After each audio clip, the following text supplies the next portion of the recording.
Long Jetty, here I am again. Ayan. Ready for fishing. Port Wellspol Long Jetty. Ha ha ha. Dangerous current, shallow water daw. Okay, let's do it. 900 meters. Yeah. Same as last time. 900 meters, less than 1 kilometer.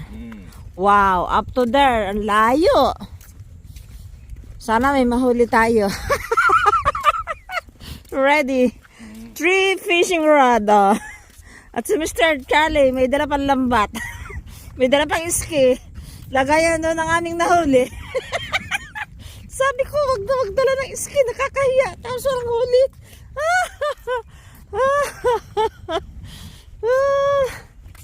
Hello, Jessie. Andun na ang aming si Jessie. Low tide.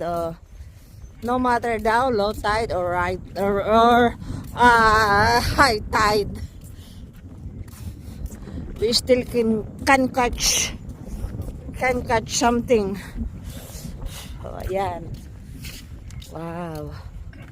At sa kabila na yon, yung bundok na yon, yun ang Wilson's Promontory. Wilson's Prom. Woo! Ang dami naman mga upuan. Bakit ba may dala pa akong upuan? Ayan. Ito po, nakarating na tayo sa ating target area. At si Mr. Charlie, ready na raw. So, pull down. Pull down. Ayan. Nakaano na siya. Ready na ang kanyang fishing rod. Ayan, ang view. Hoping may mahuli tayo. Ha ha ha. Ha ha ha. Ginaw. Ayan, nakaset up na po ang aming 3 fishing rod. Andito ang isa. Andun, sumalayo ang isa. Ayan. But still nothing. Still nothing. Meron bangka. Mag-watch sila ng whales sa gitna ng ocean. Ayan. Wildlife coast. Wow. Daming tao.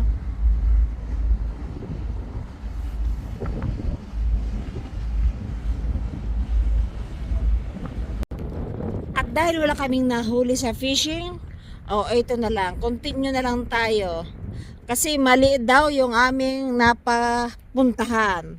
Dapat daw dito kami pumunta. Hindi dun sa Long Jetty. Jetty rin to, pero hindi siya long.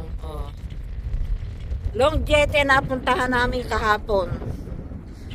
Sabi nila, this is the right place for catching fish and squid. At si Mr. Charlie. Ah?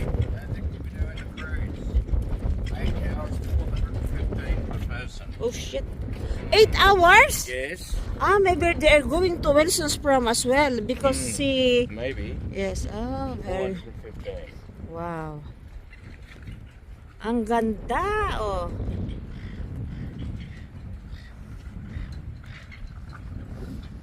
ayan.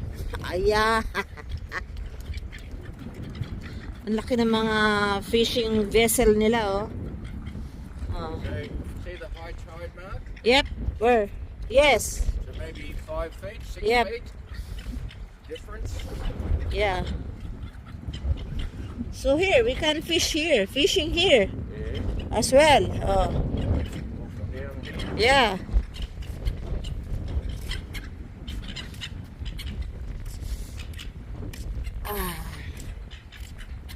Gala tayo sa kabila.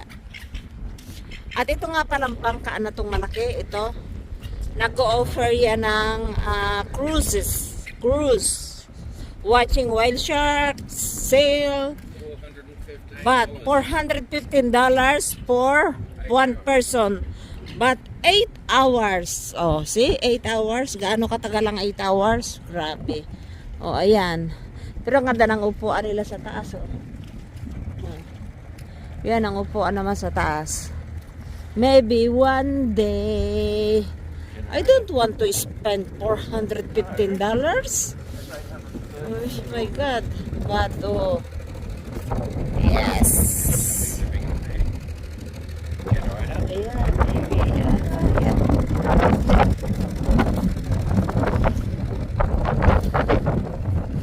Oh, ayan. Continue natin ang paglalakad. Oh, Western Port, Melbourne. Ayan. At sa aming ang alaga. Ang ganda ng kapaligiran naman, oh.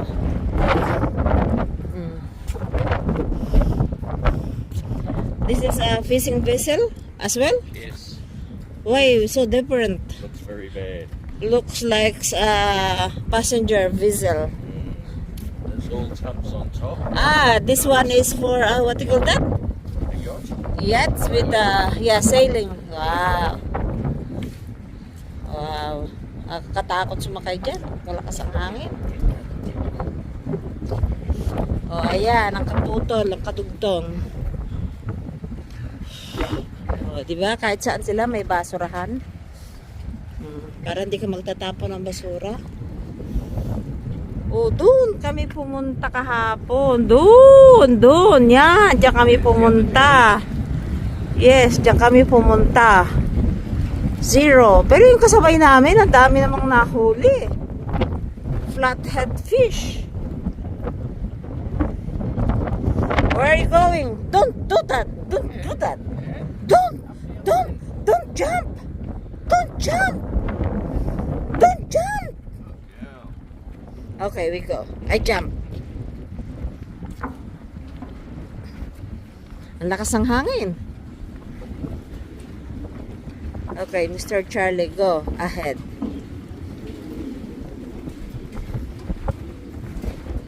Oh, go.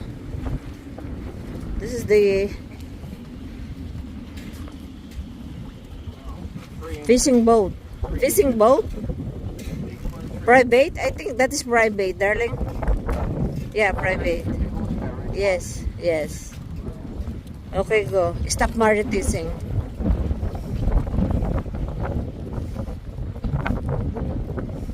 Yan. Walking. Wow, tingnan nyo guys, ang ilalim ng boat. Ayun. May butas sa gitna. Ayan, may butas sa gitna. Ang ilalim ng boat. Arafura Pearl. Mag-pick up siya ng passenger later. Comfortable inside? Yes. Bed? Oh, they have table. I think they are serving lunch. Of course, 8 hours. Ah, yes. 8 Oh. hours, yeah. Ah, yes. It's good. Oh, and toilets. Wow. Oh. Wow. Oh. Restaurant as well. Yes. And maybe free foods.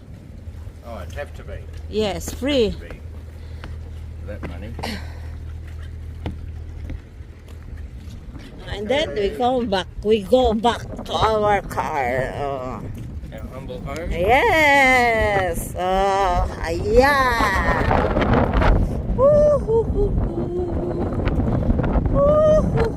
Ang lamig ng simoy ng hangin.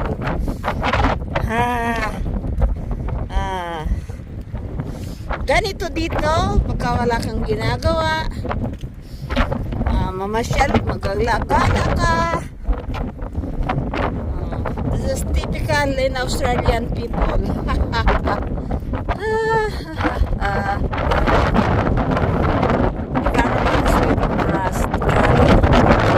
Caravan is waiting for us. Ah? Good news. Ang lamig, ang lakas ng simoy ng hangin. Woo! Woohoo! Huli natin sa laya ng dagat. Low tide na. Low tide.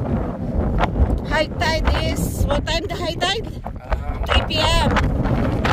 3 p.m. Wow, lakas